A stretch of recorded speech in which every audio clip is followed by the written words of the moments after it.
Good morning, मेरा नाम सौरभ शर्मा है और आज अपने magnetic effect of electric current का दूसरा लेक्चर देखने जा रहे हैं। इसका पहला लेक्चर मैं ऑलरेडी कवर कर चुका हूँ, जिसको मैंने बोला था जो कि बहुत बेसिक लेक्चर है। तो आज अपने देखिए क्या पढ़ने वाले इस लेक्चर में। आज के जो अपने टॉपिक्स है वो कौन से हैं।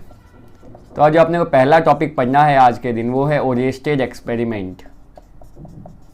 दूसरा जो टॉपिक पढ़ना है अपने को वो है magnetic field due to current carrying conductor या फिर स्ट्रेट वायर भी बोला जाता है उसको। तीसरा इसी में बोल सकते हैं या अलग से टॉपिक में बता सकता हूँ, उसको बोलते हैं राइट हैंड थंब रूल। चौथा जो अपने को आज टॉपिक पढ़ना है उसका नाम है magnetic field due to current carrying circular loop. पांचवा जो अपने को टॉपिक पढ़ना है वो है magnetic field due to solenoid. और आज का जो लास्ट टॉपिक अपने पढ़ने वाले हैं उसका नाम है इलेक्ट्रोमैग्नेट्स। तो आज अपने ये टॉपिक्स पढ़ने वाले हैं। तो जैसा कि मैंने बोला आज का अपना पहला टॉपिक है ओरिएंटेड एक्सपेरिमेंट। ओरिएंटेड नाम के एक भाई साहब थे, इन्होंने 1820 में, क्या बोल रहा हूँ मैं, ओरिएंटेड नाम के एक भाई साहब थे, इन्होंने 1820 में एक एक्सपेरिमेंट किया था। देखिए उनका सर्किट कुछ कैसा था।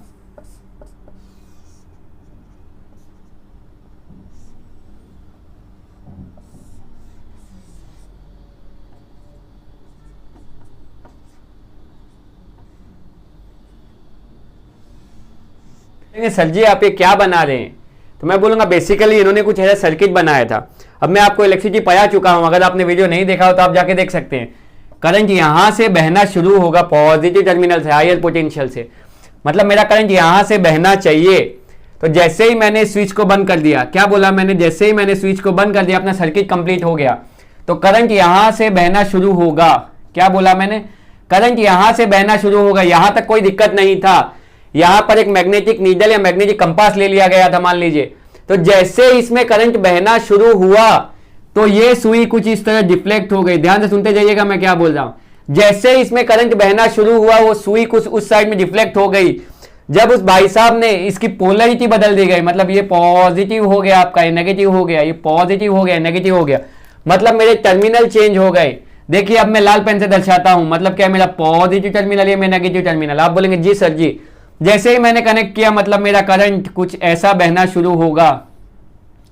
आप बोलेंगे जी सर जी जस्ट उसके अपोजिट, तो मेरा करंट कुछ ऐसा बहना शुरू होगा।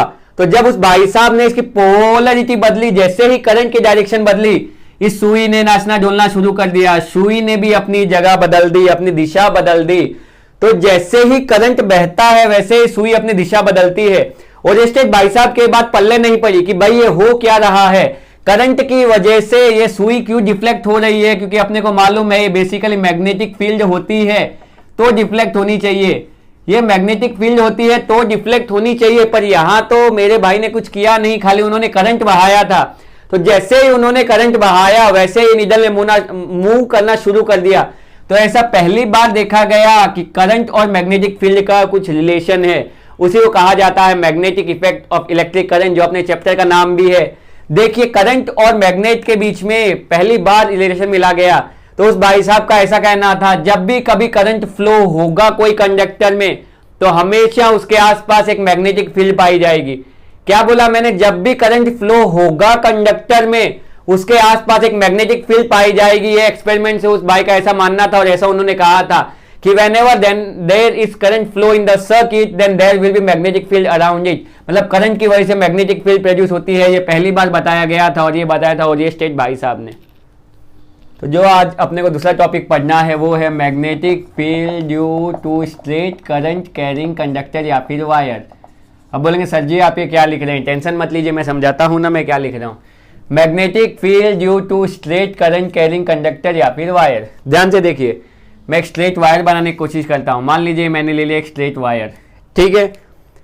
अब इसको मैं बैटरी से कनेक्ट कर देता हूं। क्या बोला मैंने, इसको मैं बैटरी से कनेक्ट कर देता हूं। ये मेरा स्ट्रेट वायर था। आप बोलेंगे जी सर जी, तो आपको मालूम होगा ये हायर पोटेंशियल, ये लोअर पोटेंशियल, तो करंट कहां से बहेगा। तो आप कहेंगे सर जी करंट यहां से बहना शुरू होगा। बोलूंगा बहुत बढ़िया, आप बहुत सही जा रहे हैं।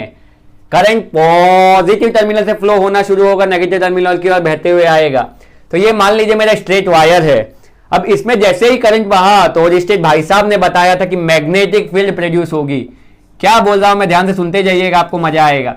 और ये स्टेट भाई साहब ने अपने को बताया कि जैसे ही सर्किट में करंट फ्लो होना शुरू होगा वैसे ही मैग्नेटिक फील्ड आएगी, और वो मैग्नेटिक फील्ड कुछ ऐसी आती है। आप बोलेंगे सर जी आपको कैसे मालूम पड़ा? तो मैंने आपको जैसे पिछले लेक्चर में बताया, एक कार्डबोर्ड रखा गया, इस पे आयरन फाइलिंग डाल दिए गए। जैसे मैंने कार्डबोर्ड को टैप किया तो वो कुछ ऐसा कुछ पैटर्न उन्होंने बना, उससे मेरे को पता चला ये पैटर्न बेसिकली कॉन्सेंट्रिक सर्कल को दर्शाता है। क्या बोल रहा हूं मैं? कॉन्सेंट्रिक सर्कल को दर्शाता है, जिसका मतलब same centre but different radius. क्या बोला मैंने? Same centre but different radius. ये आपको जानने की जरूरत नहीं, मैथ्स का है, पर फिर भी मैंने बता दिया। कॉन्सेंट्रिक सर्कल वैसे सर्कल होते हैं जिनका सेंटर सेम होता है बट रेडियस डिफरेंट होता है, और उसका जो सेंटर है यहाँ पे वो वायर है। मुझे लगता है आप समझ पा रहे होगे, जो इसका सेंटर है वो यहाँ पे वायर है। तो जैसे इसमें करंट बहना शुरू हुआ, आपको समझ आ रहा होगा, तो मैग्नेटिक फील्ड प्रोड्यूस हो गई। और ये स्टेट भाई साहब अपने को बता चुके हैं कि दोनों के बीच में गहरा नाता रिश्ता है, वो रिश्ता आपने देख लिया। अब ध्यान से देखिए, मैं जानना चाहता हूं ये मैग्नेटिक फील्ड कौन सी साइड जा रही है। आप बोलेंगे सर जी हमको समझ नहीं आया। बोलूंगा क्या ये इस साइड से ऐसे आ रही है? समझ आ रहा है? क्या ये इस साइड से ऐसे आ रही है, या फिर ये जस्ट इसका उल्टा फ्लो हो रही है? मतलब ये यहां से यहां जा रही होगी। क्या बोल रहा हूं मैं, देखते जाइए। क्या ये यहां से यहां जा रही होगी? आप बोलेंगे सर जी हम ये कैसे बता सकते हैं? ये डायरेक्शन जानने के लिए, किस दिशा में जा रही होगी जानने के लिए एक अपने पास रूल आता है जिसको राइट हैंड थंब रूल कहा जाता है। क्या बोला मैंने? जिसको राइट हैंड थंब रूल कहा जाता है। If you carry a current carrying conductor, क्या बोला मैंने? If you carry a current carrying conductor, place your thumb in the direction of electric current, place your thumb in the direction of electric current, then the curling finger will give the direction of magnetic field। आप बोलेंगे sir जी कुछ भी समझ नहीं आया। बोलूंगा tension मत लीजिए, ध्यान से सुनते जाइएगा। मान लीजिए मेरा कोई करंट कैरिंग कंडक्टर है, इसको मैंने हाथ में पकड़ा, ये थोड़ा इंसुलेटेड होना चाहिए, वो तो आपको मालूम होगा, वरना आप करंट लग सकता है। मान लीजिए तो इसको मैंने हाथ में पकड़ा है, मैंने क्या बोला? राइट हैंड थंब रूल क्या बोलता है? मैं कुछ नहीं बोलता, मैंने इसको हाथ में पकड़ा, वो बोलता है place your thumb in the direction of electric current. उस दिशा में इस अंगूठे को निकालिए, अपना राइट हैंड निकालिए, ये अंगूठा उस दिशा में होना चाहिए जिस दिशा में आपका करंट बह रहा हो। तो आपकी ये उंगलियां, ये कर्लिंग फिंगर आपको मैग्नेटिक फील्ड की डायरेक्शन देगी। चलिए एग्जांपल देखते तो आपको समझ आएगा। मान लीजिए वायर में करंट ऐसा फ्लो हो रहा है। क्या बोला मैंने? मान लीजिए वायर में करंट ऊपर की तरफ फ्लो हो रहा है। ये देखिए ऊपर की तरफ करंट, मान लीजिए मैंने इसको पकड़ा, ऊपर की तरफ करंट। फिंगर देखिए मेरे कैसे घूम रही है, फिंगर देखिए मेरे कैसे घूम रही है। देखिए क्या बताना चाह रहा हूं मैं, ऐसा मेरा मैग्नेट है, उसको मैंने ऐसा पकड़ के रखा है, इस तरफ उंगलियां घूम रही है। ये देखिए इधर आ जाते हैं, यहां मैंने नीचे करंट बहाया है, वो उसका भी अपने देखेंगे। इसमें ऊपर करंट बह रहा है तो मेरी उंगलियां देखिए, मतलब पहले करंट बहा तो सबसे पहले अपने पास मैग्नेटिक फील्ड लाइंस आ गई होगी। अब देखिए यहां रखता हूं और ऐसे घूम रहा है, मुझे लगता है आपको समझ आ रहा होगा। मतलब आपके करंट की डायरेक्शन ऐसी होगी, मतलब आपके करंट की डायरेक्शन एंटी क्लॉकवाइज होगी। तो जब मेरा करंट ऊपर जा रहा है, मैंने करंट की डायरेक्शन बताई। चलिए एक दूसरा भी देख लेते हैं। मान लीजिए आपके वायर में करंट नीचे बहने लगा। क्या बोला मैंने? मान लीजिए आपके वायर में करंट ऐसा बह रहा है। आप बोलेंगे जी सर जी, देखिए मैं इस साइड आता हूं, ये मैंने अपना वायर पकड़ लिया, मान लीजिए मैंने अंगूठा खोल दिया उसी डायरेक्शन में। ये देखिए मेरी फिंगर्स, पहले देखिए यहां पे मैग्नेटिक फील्ड आई, वो बना देते हैं आपको समझने में आ जाए इसलिए। ये मेरा अंगूठा देखिए, मैग्नेटिक फील्ड लाइंस देखिए, ये ऐसे घूम रही है, मुझे लगता है आपको समझ आ रहा है। ये देखिए ऐसे घूम रही है, मतलब करंट की डायरेक्शन कुछ ऐसी होगी इसमें। क्या बोल रहा हूं मैं? करंट की डायरेक्शन कुछ ऐसी होगी इसमें। तो ये कौन सी डायरेक्शन है? ये क्लॉकवाइज डायरेक्शन है। मुझे लगता है आपको ये टॉपिक समझ आ रहा होगा। तो आपको मैंने बता दिया कैसे ढूंढ सकते हैं, आप डायरेक्टली याद भी कर सकते हो। क्या बोला मैंने? आप डायरेक्टली याद भी कर सकते हो अगर आपको ज्यादा मगजमारी नहीं चाहिए। जब भी करंट आपका अपवर्ड होगा, ध्यान से देखिए, एक बार फिर से बताता हूं, ये मैंने वो वायर पकड़ा, ये मैंने अपना अंगूठा निकाला डायरेक्शन, ये मैंने घुमाई अपनी उंगलियां एंटी क्लॉकवाइज। तो जब जब आपका करंट अपवर्ड होगा तो आपकी मैग्नेटिक फील्ड कैसी होगी? क्या बोला मैंने? आपकी मैग्नेटिक फील्ड कैसी होगी? तो आप बोलेंगे सर जी एंटी क्लॉकवाइज। वो कैसे आता है वो मैंने आपको समझा दिया है। अगर आपको नहीं समझना है, आप डायरेक्टली याद भी कर सकते हैं, कोई इश्यू नहीं है। अगर करंट मेरा डाउनवर्ड होगा, सुनते जाइएगा मैं क्या क्या बोल रहा हूं। अगर मेरा करंट डाउनवर्ड होगा तो देखिए एक बार फिर से देखते हैं, ये डाउनवर्ड आया, उंगलियां देखिए कैसे घूम रही है, ऐसे मेरी उंगलियां घूम रही है। क्या ऐसे ही अपनी गली घूमती है? आप बोलेंगे जी सर जी। तो मेरे मैग्नेटिक फील्ड की जो डायरेक्शन होगी, क्या बोला मैंने? मेरे मैग्नेटिक फील्ड की जो डायरेक्शन होगी वो होगी क्लॉकवाइज। मुझे लगता है इसमें आपको कोई डाउट नहीं रहना चाहिए। अगर आपको मैग्नेटिक फील्ड की स्ट्रेंथ जाननी है, ये आपकी मैग्नेटिक फील्ड, आपके इतना काम करने पर फिर भी मैं थोड़ा बेसिक बता देता हूं। मान लीजिए आप पूछेंगे सर जी मेरे को मैग्नेटिक फील्ड बयानी है, या आपको पूछा जाए कैसे बयाई जा सकती है, तो उसके दो तरीके हैं। Magnetic field directly proportional to current, मतलब इसमें जितना ज्यादा करंट होगा, इसमें मैं जितना ज्यादा करंट बहाऊंगा उतने ज्यादा मेरी मैग्नेटिक फील्ड बढ़ेगी, और जैसे मैं करंट कम कर दूंगा मेरी मैग्नेटिक फील्ड डिक्रीज होगी। दूसरा, इसकी जो स्ट्रेंथ है वो डिपेंड करती है रेडियस पे। क्या बोला मैंने? रेडियस पे, इनवर्सली प्रोपोर्शनल टू रेडियस। कौन सा रेडियस? जो डिस्टेंस बढ़ते जा रहा है ये, मतलब जैसे जैसे डिस्टेंस बढ़ते जाएगा, ध्यान से सुनते जाइएगा, जैसे जैसे डिस्टेंस बढ़ते जाएगा मेरी मैग्नेटिक फील्ड कम होते जाएगी, और जैसे जैसे डिस्टेंस कम होते जाएगा मेरे मैग्नेटिक फील्ड की स्ट्रेंथ बढ़ती जाएगी।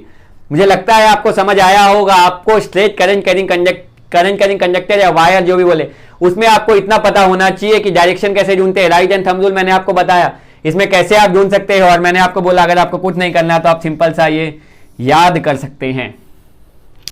अपने को जो अगला टॉपिक पढ़ना है उसका नाम है magnetic field due to current carrying circular loop.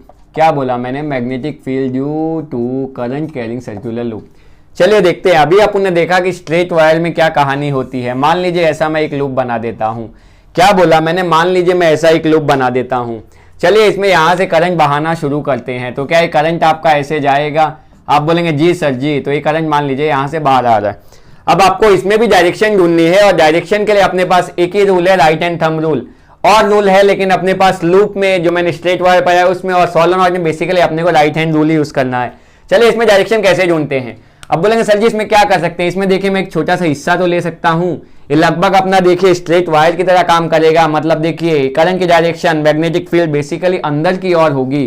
तो ऐसा कुछ होगा, तो यहां से अंदर जाएगी और यहां से वापस बाहर आ जाएगी, ऐसा कुछ होगा।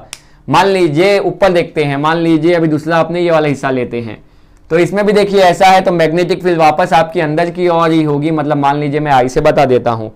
अब बोलेंगे सर जी लूप के दूसरे हिस्से में बताइए। मैं बोलूंगा देखिए मान लीजिए अपने ये वाला हिस्सा मान लेते हैं। आप बोलेंगे ठीक है सर जी।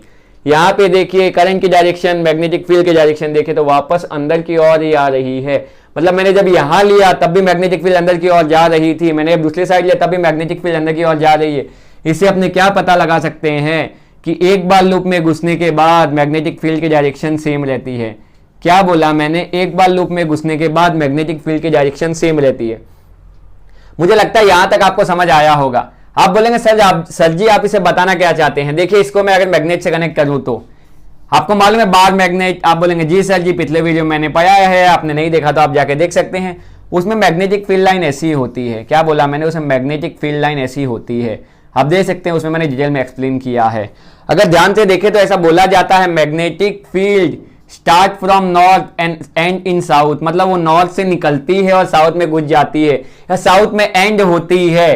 मतलब कहां से निकलती है? नॉर्थ से, और अंदर कहां जाती है? साउथ में। तो क्या यहां आपकी मैग्नेटिक फील्ड अंदर की ओर जा रही है? ध्यान से सुनते जाइए। क्या यहां आपकी मैग्नेटिक फील्ड अंदर की ओर जा रही है? मतलब ये बेसिकली साउथ पोल का काम कर रहा होगा। क्या बोला मैंने? मतलब ये बेसिकली एक साउथ पोल का काम कर रहा होगा। अगर आप जस्ट इसका अपोजिट बनाने की कोशिश करते हैं, मतलब आप करंट की डायरेक्शन बदल देते हैं। क्या बोला मैंने? अगर आप करंट की डायरेक्शन बदल देते हैं तो अभी आप यहां से करंट देते हैं मान लीजिए। क्या बोला मैंने? अभी आप यहां से करंट देते हैं मान लीजिए, तो करंट की डायरेक्शन आपकी हो गई एंटी क्लॉकवाइज। करंट की डायरेक्शन आपकी हो गई एंटी क्लॉकवाइज। चलिए इसमें ढूंढते हैं। यहां पे आपका लूप है, या आपका करंट जा रहा है। देखिए मैग्नेटिक फील्ड की डायरेक्शन, मतलब देखिए बाहर आ रही होगी। क्या बोला मैंने? बाहर की ओर आ रही होगी। यहां से ये बाहर आ रहा होगा, यहां से वापस अंदर जा रहा होगा। मुझे लगता है आपको समझ आया होगा।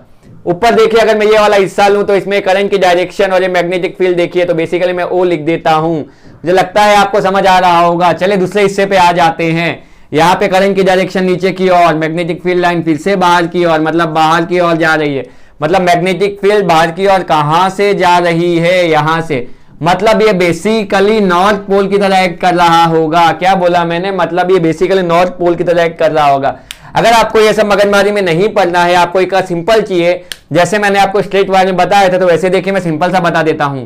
एक क्लॉक फेस करके रूल आता है। क्या बोला मैंने? क्लॉक फेस करके रूल आता है। उसने अपना काम एकदम आसान कर दिया है। मान लीजिए ऐसा मैं लेता हूं करंट देखिए मैं ऐसा बहाता हूं, क्या बोला मैंने, करंट इस तरह से बहाता हूं, तो क्या करंट मेरा क्लॉकवाइज है, क्या बोला मैंने, करंट मेरा क्लॉकवाइज है। इसमें आ जाइए, मेरा करंट कैसा था, क्लॉकवाइज था। ठीक है, आप बोलेंगे सर जी बहुत बढ़िया, यहां तक हमको समझ आ गया। अब जो डायरेक्शन आपकी है, जो भी करंट जिस दिशा में दे रहा है उस दिशा में आप दो एरो बना सकते हैं। तो देखिए यहां से आपका एरो ऐसा ऊपर जा रहा होगा और यहां से देखिए आपका एरो कुछ ऐसा जा रहा होगा। करंट की डायरेक्शन में मैंने दो एरो बना दिए। अब देखिए मैं इसको ज्वाइन करने की कोशिश करता हूं, क्या बोला मैंने, अब देखिए मैं इसको ज्वाइन करने की कोशिश करता हूं। मुझे लगता है आपको एस दिख रहा होगा, मुझे तो दिख रहा है, आपको भी दिखना चाहिए। ये एस बेसिकली साउथ पोल को डिनोट करता है, क्या बोला मैंने, ये एस बेसिकली साउथ पोल को डिनोट करता है। मतलब आपको कुछ समझने की जरूरत ही नहीं है अगर आप याद करना चाहते हैं। अगर आप समझना चाहते हैं, मैंने डिटेल में बताया ये कहानी कैसी है, लेकिन अगर आपको याद करना है तो आपके लिए बहुत आसान चीज है। चलिए करंट की डायरेक्शन में बदल के देख लेता हूं। मतलब करंट यहां से आ रहा होगा, मतलब करंट की डायरेक्शन कैसी होगी, तो आप बोलेंगे सर जी करंट की डायरेक्शन एंटी क्लॉकवाइज होगी। मैं बोलूंगा बहुत बढ़िया, करंट की डायरेक्शन एंटी क्लॉकवाइज होगी, जैसे कि मैंने इसमें ली थी। इसमें अपनी डायरेक्शन कैसी थी, तो अपनी डायरेक्शन थी एंटी क्लॉकवाइज। बहुत बढ़िया, मेरे को लगता है आपको समझ आ रहा होगा। तो वही कहानी को दोहराते हैं, दो लाइन बनाते हैं और करंट की डायरेक्शन को दर्शाते हैं। ये देखिए दोनों को ज्वाइन कर दिया मैंने, आपको एन बनता हुआ दिख रहा होगा, क्या बोला मैंने, आपको एन बनता हुआ दिख रहा होगा। ये एन बेसिकली नॉर्थ पोल को डिनोट करता है, क्या बोला मैंने, ये एन बेसिकली नॉर्थ पोल को डिनोट करता है।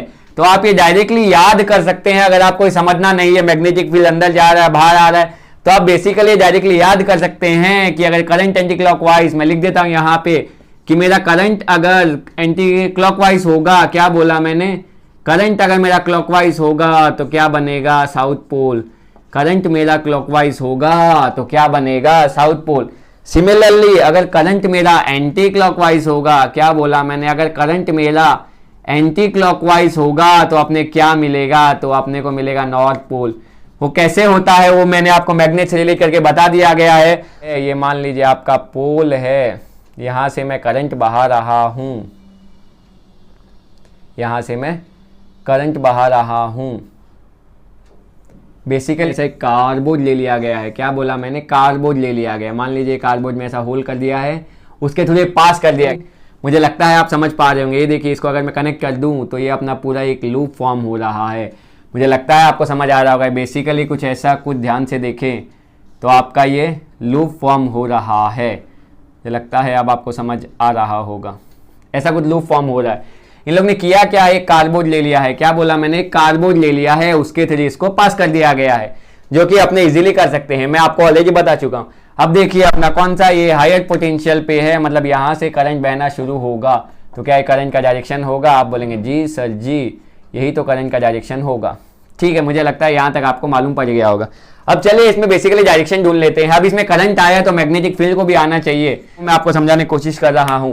मैंने बता दिया कहाँ क्या फॉर्म होता है, कैसे नॉर्थ पोल फॉर्म होता है, कैसे साउथ पोल फॉर्म होता है, कैसे अपने उसको मैग्नेट से रिलेट किया था। चलिए अब तो बहुत ईजी हो गया। आप बोलेंगे सर जी ऊपर जा रहा है, ऊपर जा रहा है मतलब एंटी क्लॉकवाइज, तो मतलब ऐसा आपका करंट का डायरेक्शन होगा, ऐसा आपका करंट का डायरेक्शन होगा। मुझे लगता है ये आपको समझ आया होगा। बहुत आसान सी चीज थी। यहां पे देखिए नीचे आ रहा है, इसको मैंने घुमाया, क्या बोल रहे हैं करंट की डायरेक्शन, इसको मैंने घुमाया, मतलब जब करंट आया है तो मैग्नेटिक फील्ड को आना होगा। और स्टेट भाई साहब ने अपने को बताया था।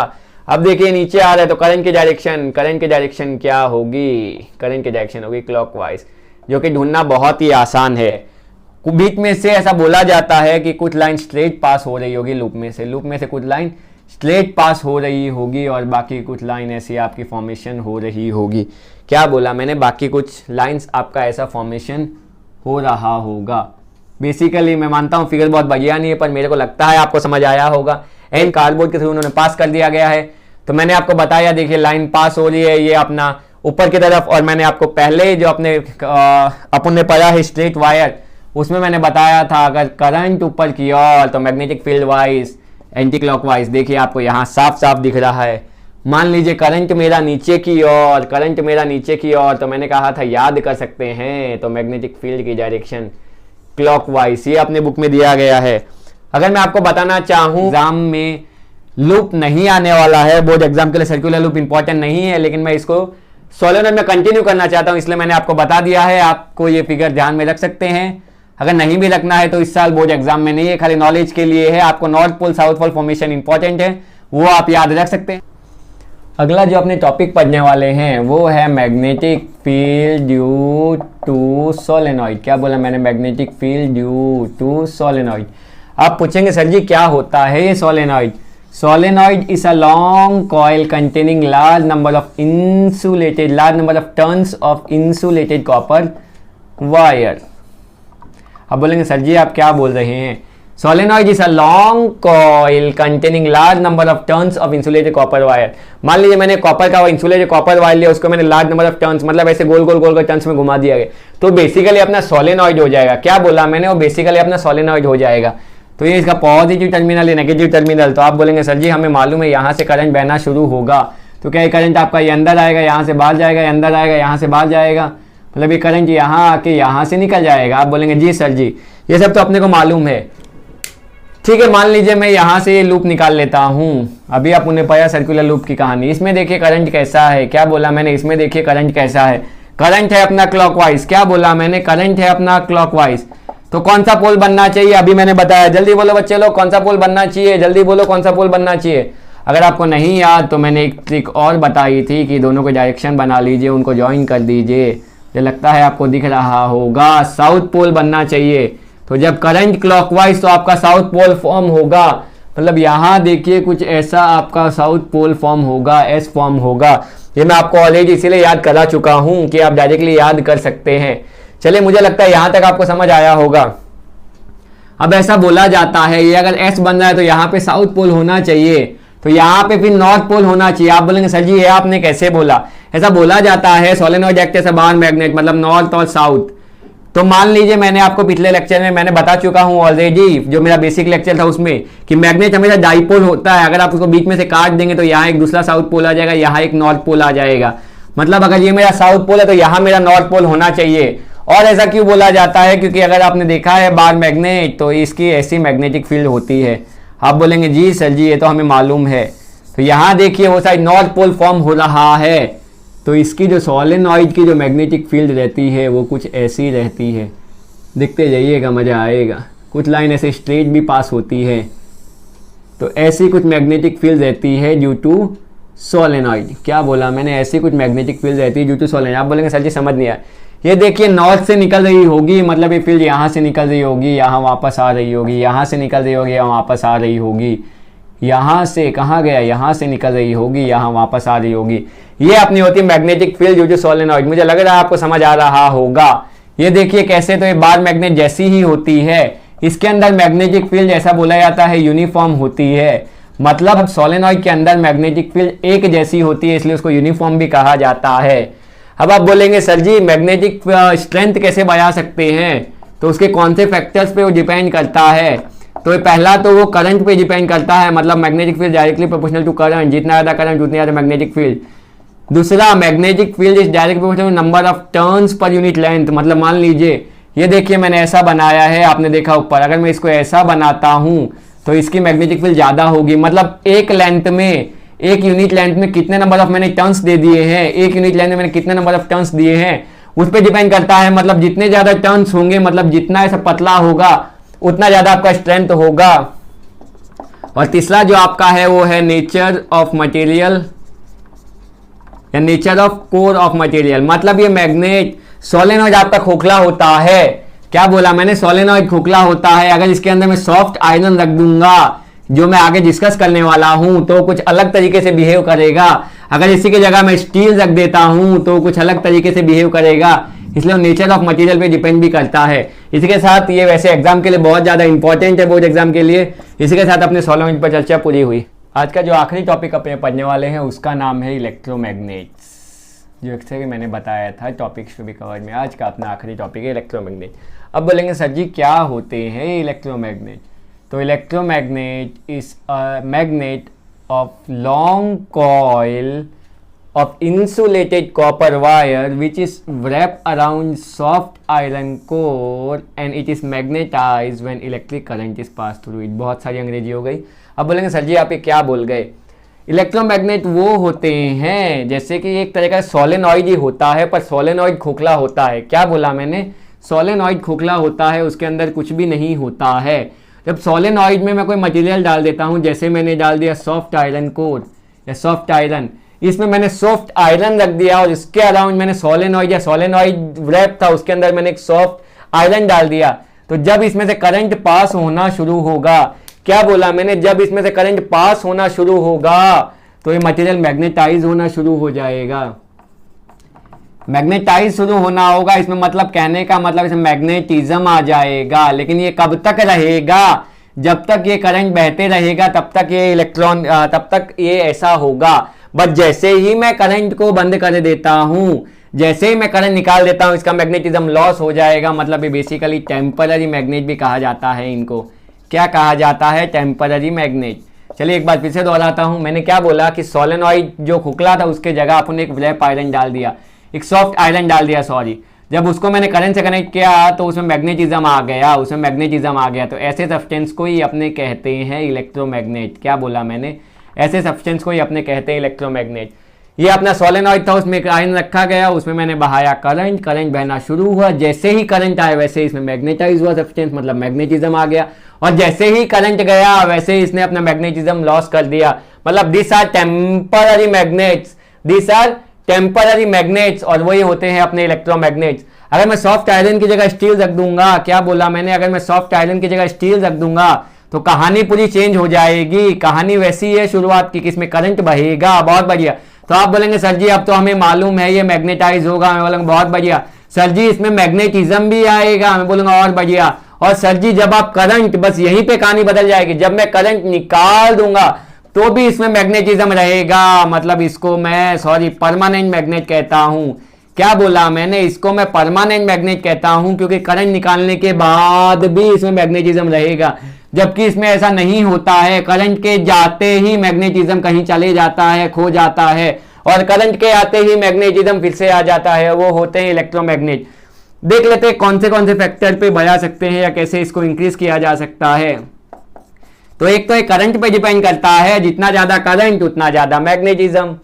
दूसरा अगर मैं बोलूं तो वही number of turns per unit length, number of turns per unit length. और अगर तीसरा मैं बोलना चाहूं तो gap, air gap between two poles, मतलब ये पोल्स के बीच में कितना उनके बीच में एयर गैप है। अगर ये कम कर देंगे एयर गैप तो मैग्नेटिज्म ज्यादा होगा, अगर ये बढ़ा देंगे तो उसका मैग्नेटिज्म कम हो जाएगा। मुझे लगता है आपको इलेक्ट्रोमैग्नेट समझ आए होंगे।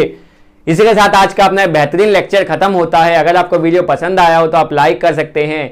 ऐसे ही और वीडियोस के लिए आप मुझे सब्सक्राइब कर सकते हैं। आप ऐसे वीडियोस को अपने दोस्तों के साथ शेयर कर सकते हैं जिनसे उनकी मदद हो सके। Thanks for watching.